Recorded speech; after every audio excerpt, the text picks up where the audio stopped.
안녕하세요. 두나무 송채영입니다. 제가 이런 큰 무대에 서보질 않아서 좀 긴장도 되지만 개발자를 비롯한 블록체인 업계분들을 한꺼번에 만나니 기쁘기도 합니다. 먼저 첫 번째 업비트 개발자 컨퍼런스에 참여해 주셔서 대단히 감사드립니다. 새벽에 호우경보까지 내려진 제주까지 오시는 걸음이 쉽지 않으셨을 텐데 제주 ICC까지 와주신 모든 분들께 감사드립니다. 그만큼 풍성하게 준비했으니 훌륭한 강연에서 인사이트도 얻으시고 업계분들과 네트워킹도 하는 좋은 시간으로 만드시기 바랍니다. 이 자리에 오신 한 분 한 분께 감사의 말씀을 드립니다. 특히 블록체인 개발자 생태계 발전을 위해 강연을 선뜻 수락해 주신 많은 연사님들께 감사의 말씀을 드리고 싶습니다. 오늘 발표를 하실 오아시스랩스 대표 및 설립자 돈송, 온톨로지 설립자 리준, 아이오타 최고 기술 책임자 에드워드 그리브, OST 대표 제이슨 골드버그, OST CBS 벤자민 볼렌, 아이콘 파운데이션 김종엽 대표, 엘프 팽롱 연구개발 부사장, 그라운드X 한재선 대표, 메인프레임 칼 영블러드 최고 기술 책임자, IOHK 제럴드 모르니 박사, 네오플라이 권윤길 대표, 쿼크체인 치조우, 피네이븐 김도영 대표, 두나무 연구소 람다 이유룩의 오재훈 기술 총괄 모두 감사드립니다. 내일 발표하실 연사분들께도 미리 감사의 말씀을 드립니다. 참가자뿐 아니라 연사분들도 대한민국의 뛰어난 개발자들과 교감을 나누시는 기회가 되길 바랍니다. 대한민국뿐만 아니라 전 세계에서 블록체인과 암호화폐 논란이 뜨겁습니다. 역사상 가장 우아한 사기라는 지적부터 민주주의를 실현할 근본적인 기술이라는 찬사까지, 어떤 나라는 차세대 화폐 주도권을 잡아 경제 패권을 노리겠다는 의도로, 어떤 나라는 전면 금지로, 어떤 나라는 관망하고 있습니다. 보는 관점에 따라 다양한 입장이 나오고 있는데요. 과연 어떤 입장이 맞는 것일까요? 블록체인과 암호화폐 산업이 시작하기 전에 옳고 그름을 따져 싹도 못 피우게 하는 그런 우를 범하는 일은 없어야 할 것 같습니다. 개발자들은 세상의 코드로, 개발자 증명으로 기여하고 싶어 합니다. 그런데 블록체인과 암호화폐 분야에서는 그리 떳떳하지 못하게 취급받고 있습니다. 개발자들이 떳떳하게 블록체인과 암호화폐 업에 종사하고 있다고 당당하게 말할 수 있는 시기가 하루빨리 오기를 기원합니다. 인터넷이 가져왔던 사회 변화 이상의 변화가 올지도 모릅니다. 그 미래를 상상하고 준비해 나가는 것은 여기 계신 개발자일 거라고 생각합니다. 저는 개인적으로 인터넷 도입 이후로 어마어마한 기회가 다시 왔다고 생각합니다. 특히 대한민국에게요. 산업시대 이후 글로벌 차원에서 처음으로 출발선이 같은 산업에 있는 게 아닌가 싶습니다. 사실 정책적으로, 철학적으로 어떤 거대한 담론을 이야기하지 않아도 개발자인 저에게는 블록체인은 무한한 탐색의 영역으로 다가왔습니다. 오늘 이 자리에서 제가 어떤 일을 해왔고 어떻게 업비트를 서비스하게 되었는지를 시작으로 해서 블록체인이 어떤 무한한 가능성을 가지고 있는지에 대해 제 생각을 말씀드려 볼까 합니다. 두나무는 2012년 4월 3일에 설립되었습니다. 설립 이후 뉴스메이트 등 몇 가지 사업 아이템을 시도하다가 2014년 증권플러스4 카카오라는 서비스를 시작했습니다. 2016년 카카오와 브랜드 제휴를 통해 카카오스탁으로 서비스명을 변경했고 현재는 일 사용자 수 35만 명의 영향력 있는 핀테크 서비스로 자리 잡았습니다. 또한 2016년 말에는 고액자산가 중심의 투자 이름 시장을 대중화하기 위해 두나무 투자 이름을 설립하고 카카오스탁 맵 서비스를 시도했습니다. 업비트를 처음 생각하게 된 건 2017년 초입니다. 이더리움 가격이 급등하면서 암호화폐 거래량이 급속도로 늘기 시작했고 거래소라는 아이템이 카카오스탁을 운영했던 두나무 팀과 딱 맞아떨어진다라는 생각을 했습니다. 고민 끝에 거래소 서비스를 위한 기획과 개발에 착수했고 두나무 팀은 5개월 만에 서비스를 완성했습니다. 비트렉스라는 좋은 파트너를 만나게 된 것은 행운이었습니다. 빌과 빌의 팀은 업비트 경쟁력에 큰 도움을 주었습니다. 지금도 믿을 수 있는 파트너로 함께하고 있습니다. 성장하는 시장, 뛰어난 팀, 역량 있는 파트너 덕분에 업비트는 출시 2개월 만에 하루 최대 거래량 12조, DAU 190만의 국내 최대 거래소가 될 수 있었습니다. 여기까지가 업비트라는 거래소를 만들어낸 두나무라는 팀에 대한 소개였습니다. 지금부터는 거래소로서 업비트가 그리고 블록체인 기업으로서의 두나무가 그리는 미래에 대해 말씀드리고자 합니다. 여기 계신 분들 중에 몇몇은 아마 신규 원화 입출금, 상장 등에 대한 최근 업비트의 대응에 불만스러운 부분이 있으실 것 같습니다. 업비트는 단기적인 거래량 경쟁보다는 내실을 다지는 방향으로 운영을 고도화하고 있습니다. 첫 번째로 더 안전하고 믿을 수 있는 거래소로 거듭나기 위해 내부적으로 속도와 안정성 개선 등 다양한 노력을 기울이고 있습니다. 원래 부분은 초기에부터 가장 많은 공격을 받았던 지점인데요. 현재는 국내 최대인 125개 코인의 입출금을 지원하고 있으며 여러 차례 개선을 통해 원래 자체의 보안성을 높이고 있습니다. 또한 현재 ISMS 심사를 최근에 받았으며 연내 ISO 27001 인증에 도전할 예정입니다. 물론 보안 및 정보 보호와 관련한 이 두 가지 인증은 최소 요건이라고 생각합니다. 이뿐 아니라 글로벌 보안 업체와 소스 코드 레벨에서 보안 점검도 진행하고 있습니다. 실제 예치 자산에 대한 외부 감사 공개를 통해 고객들의 불안감을 해소하는 작업도 정기적으로 수행 중입니다. 두 번째로 업비트는 좀 더 규제 친화적인 거래소로 거듭나기 위해 노력 중입니다. 두나무는 블록체인이 만들어갈 미래를 진심으로 믿으며 규제 테두리 내에서 그 역할을 공고히 다질 수 있다고 생각합니다. 업비트는 실명 계좌 인증 비율을 높이기 위해 이벤트를 진행 중이며 월드체크와 같은 KYC, AML 솔루션을 도입 불법적인 거래가 일어나지 않도록 노력하고 있습니다. 또한 거래소 상장 및 상장 관리 프로세스를 체계화하여 투자자에 대한 보호와 프로젝트에 대한 공시를 강화하는 작업을 진행 중입니다. 선도 거래소로서 사기 ICO, 보이스피싱 등 암호화폐 생태계 주변에서 선의의 투자자에게 피해가 가는 불법 행위를 근절하는 캠페인들도 진행하고 있습니다. 이 외에도 기능적, 사업적으로 다양한 준비가 업비트 내에서 이루어지고 있으며 다가올 변화에 대응 가능한 경쟁력을 착실히 쌓아가고 있습니다.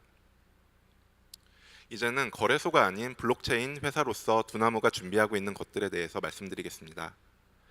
블록체인 기업으로서 두나무가 가져야 할 경쟁력은 더 좋은 프로젝트를 빠르게 인지하고 육성하며 거래소 투자자들에게 알리는 것입니다. 두나무 앤 파트너스를 통해 국내외 블록체인 기술 기업에 3년간 1,000억여 원을 투자할 예정입니다. 저희가 이러한 돈을 투자하는 이유는 성공하는 블록체인 프로젝트가 나오는 것이 두나무가 잘 되는 길이기 때문입니다. 그리고 자체 연구소 람다 256을 통해 바스 서비스로 국내외 다양한 기업들이 기술로서의 블록체인을 더 쉽게 적용하고 사업적인 요소에 집중할 수 있도록 지원할 예정입니다. 그리고 지금 여러분과 함께하는 UDC 역시 이러한 노력의 일환입니다. 두나무는 블록체인의 미래에 대해 적극적인 투자를 진행하고 있습니다. 두나무의 미래에 대해 이런 이야기를 하다 보면 많은 분들이 정말 블록체인과 암호화폐가 가능성이 있는 영역이야? 라는 질문을 하십니다. 실제로 암호화폐와 블록체인을 둘러싼 많은 논란들이 있습니다. 암호화폐는 처음 나온 후 이후부터 지금까지 투자인지 투기인지 상품인지 화폐인지 실체가 있는 건지 없는 건지 등 다양한 논란의 대상이 되고 있습니다. 누군가는 역사상 가장 난해하고 우아한 사기라고도 하고 또 누군가는 단순한 신기루에 불과하다고 하기도 합니다. 블록체인 역시 다양한 한계점을 지적받고 있습니다. 유일하게 성공한 서비스가 비트코인밖에 없는 실험적인 기술이라거나 다양한 한계점을 가지고 있는 미성숙한 기술이라는 지적들이 대부분입니다.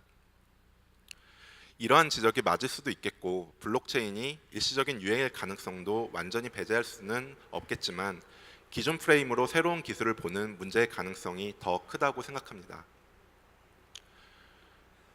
1943년에 IBM 회장이었던 토마스 왓슨도 세계에 필요한 컴퓨터는 5대 정도다 라고 말한 시절이 있었습니다. 2007년 MS 사장 스티브 발머 역시 키보드도 없는 $500짜리 휴대폰이라며 갓 출시된 아이폰의 가능성에 대해 부정하기도 했습니다. 그리고 아직 성숙하지 못한 블록체인 인프라도 사람들의 우려의 시선을 보내는 데 원인 중 하나입니다. 속도가 이렇게 느린데 어디에 쓰냐? 전기는 왜 이렇게 많이 먹는데? 안드레이스 안토노폴로스는 비트코인과 블록체인 기술이 맞는 다양한 지적에 대해 인프라의 역전이라는 개념으로 설명합니다. 자동차가 처음 생겼을 때는 진흙투성이의 도로밖에 없었고 얼마 못 가 진창에 빠져 움직이지 못하거나 기름이 떨어져 움직일 수 없는 자동차를 보고 사람들은 비웃었습니다. 말을 위한 인프라였던 진흙투성이 도로에서는 자동차는 결함투성이었죠. 하지만 점차 아스팔트 포장도로가 확산되고 주요소가 늘어나면서 자동차는 말을 앞서게 되고 새로 생긴 아스팔트는 말에게도 유용한 인프라가 됩니다. 그 이후에 사륜구동, 하이브리드 등의 기술을 통해 이전에 문제가 되었던 부분 역시 해결되었습니다. 발달된 인터넷과 모바일 기술은 블록체인을 위한 좋은 인프라가 되어줄 수는 있지만 현재는 기술, 금융, 공공 인프라가 모두 중앙화되어 있는 상황입니다. 지느길에서 초기의 자동차와 같은 상황이라고 생각합니다. 분명 아직 블록체인 인프라는 지느길입니다. 하지만 많은 사람들이 블록체인 기술에 대해 이야기하는 다양한 한계점들 또한 해결 가능한 문제라고 생각합니다. 컴퓨터 공학에서 말하는 MP 나노와 같은 문제는 아니란 말이죠. 실제로 다양한 프로젝트들이 이와 같은 문제를 해결했거나 해결해 나가는 중입니다. 오늘 플랫폼 앤 스케일빌리티 세션에 이러한 한계에 도전하는 다양한 팀을 만나실 수 있을 것입니다. 블록체인, 암호화폐를 비판적으로 보는 시선에 대한 배경 원인을 설명하자면 더 길게 이야기할 수도 있을 것 같습니다. 하지만 이런 논란을 해결하려면 결국은 성공한 서비스가 나와야 합니다. 인터넷의 TCP/IP에 대해 제대로 알고 있는 사람은 소수에 불과하지만 아마존, 구글은 모두 알고 있습니다. 우리는 블록체인의 구조에 대해서 알지 못해도 구글, 아마존 같이 누구나 알 수 있는 성공한 서비스가 필요합니다. 이러한 서비스는 다양한 비평가나 규제 기관에서 나오지 않습니다. 문제 해결을 위해 고민하는 혁신가이자 발명가인 여기 계신 개발자분들을 통해 이루어집니다. 그렇다면 블록체인으로 어떤 서비스, 어떠한 문제를 해결할 수 있을까요? 개발자들에게 블록체인은 투명하게 공개 운영되는 데이터베이스가 되기도 하고 스마트 컨트랙에 기반한 컴퓨팅 플랫폼이 되기도 합니다. 또한 네트워크상에서 전 세계로 공유 가능한 유동화 증권, 즉 마이크로스탁이 될 수도 있습니다. 두나무가 서비스하던 증권 영역을 예로 들어보겠습니다. 사실 저희에게 찾아오는 대프로젝트들을 보면 시큐리티 토큰이 가능하면 자연스러운데 이걸 피하고 유틸리티 토큰으로 만들기 위해서 빙빙 꼬는 경우가 많습니다. 그리고 앞으로 점점 시큐리티 토큰이 화두가 될 것이고 시장도 상당히 크다고 생각합니다. 반대로 규제의 영향도 많이 받을 것입니다. 유동화가 블록체인의 핵심 성격 중 하나인데 시큐리티 토큰은 이에 너무 잘 맞고 가능만 한다면 글로벌한 거래, 그리고 마이크로 거래, 이를 통한 신규 상품 등 다양한 전개가 얼마든지 가능합니다. 매매 시에 지금처럼 예탁 결제원을 거쳐 이틀 후에 정산이 완료되는 문제 등도 자연스럽게 해결되고 주식도 코인처럼 자유롭게 보낼 수도 있을 것입니다. 이러한 가능성을 위해 노력하는 다양한 프로젝트들이 있습니다. 오늘 발표가 예정된 피네이븐도 그중 하나입니다. 컨텐츠, 소셜미디어 역시 핫한 분야이고 다양한 가능성이 존재합니다. 컨텐츠의 배포는 공개된 원장에 기록된 정보에 기반하여 더 투명하고 객관적이게 될 것이고 이를 위한 인프라 역시 분산화되어 작은 개인 미디어부터 언론, 포털까지 다양한 사업자가 손쉽게 다가갈 수 있게 될 것입니다. 이러한 콘텐츠 소셜미디어에 관심이 있으시다면 내일 발표가 예정된 TTC나 에브리피디아 팀의 이야기를 들어주십시오. 예시로 든 두 가지 이외에도 다양한 시도들이 현재 준비 중이며 더 다양한 가능성과 도전에 대해 남아있는 세션에서 오늘 오신 많은 개발자분들의 이야기를 들어보시기 바랍니다. 그렇다면 블록체인이 대중화되는 것은 언제쯤이 될까요? 섣부르긴 하지만 빠르면 2, 3년 안에 대중적인 블록체인 서비스가 나오지 않을까 기대합니다. IT 업계의 변화도 빠른데 크립토 업계의 한 달은 IT 업계의 1년이라는 말이 있습니다. 그만큼 체감 속도가 빠릅니다. 그리고 리버스 ICO 등은 기존의 주주 이익을 해칠 수 있기 때문에 1위 사업자는 오히려 피하고 2, 3위 사업자가 적극적으로 취할 수 있는 전략인데 현재는 오히려 1위 사업자들이 적극적으로 나서서 블록체인 서비스들을 진행하고 있습니다. 저희가 만든 UBCI라는 인덱스가 있는데요. UBCI 인덱스를 보면 비트코인이나 알트코인 관계없이 거의 모든 코인들의 가격이 유사하게 움직입니다. 가격 변화의 상관관계가 매우 높은 것이죠. 반면 주식은 업종별로 다르고 종목별로 다릅니다. 이건 아직 코인 시장이 미성숙했다라는 이야기일 것 같습니다. 주식처럼 상관관계가 다른 코인들이 많이 나올 때 시장이 성숙해지고 대중적인 서비스가 나왔다고 생각합니다. 블록체인은 태생적으로 분산화되어 있고 따라서 대부분의 프로젝트들이 글로벌을 지향합니다. 하지만 네트워크로서의 블록체인은 크리티컬 매스를 넘어서야 하고 이를 위해서는 밀도가 높은 시작점이 필요합니다. 이러한 시작점은 어디가 될까요? IT 인프라가 발달되어 있는 한국, 미국 아니면 일본일까요? 시작점은 아마도 강한 정책적인 드라이브를 걸고 있거나 기존 인프라에 공백이 있는 동남아시아 같은 곳일 수 있을 것 같습니다. 싱가포르는 현재 지속적으로 크립토 친화적인 정책 기조를 유지하고 있습니다. 태국 역시 잘 알려져 있지는 않지만 새로운 블록체인 기술의 리더로 도약하기 위해서 태국 SEC가 ICO 포탈과 시큐리티 토큰 거래를 허가하는 등 새로운 블록체인 기술의 리더로 도약하기 위해 적극적인 정책을 펼치고 있습니다.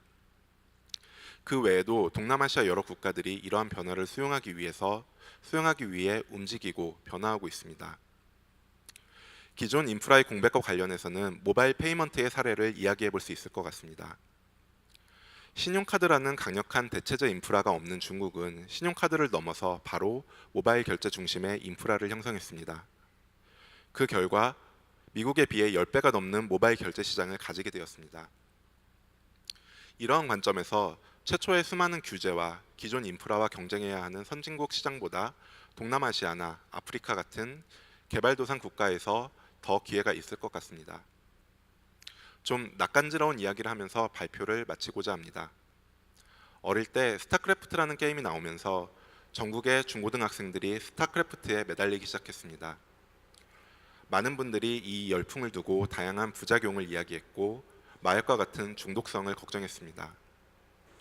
하지만 그때 그 부작용만을 생각하고 규제하던 분들만 계셨더라면, 그래서 멈췄더라면 지금의 게임 강국은 없었을 것입니다. 반도체 역시 마찬가지입니다. TV도 간신히 만드는 나라가 반도체를 만든다며 무리한 투자라고 우려하던 시절이 있었습니다. 그때 그 결정을 두려워했다면 지금의 반도체 리더인 한국은 없었을 것이고요. 그리고 그러한 부작용에 대한 우려와 성공에 대한 의심을 해결해온 것은 여기 계신 분들과 같은 개발자, 엔지니어 분들이었습니다. 누군가는 해야 할 일입니다. 두나무 업비트가 그 할 일을 하겠습니다. 감사합니다.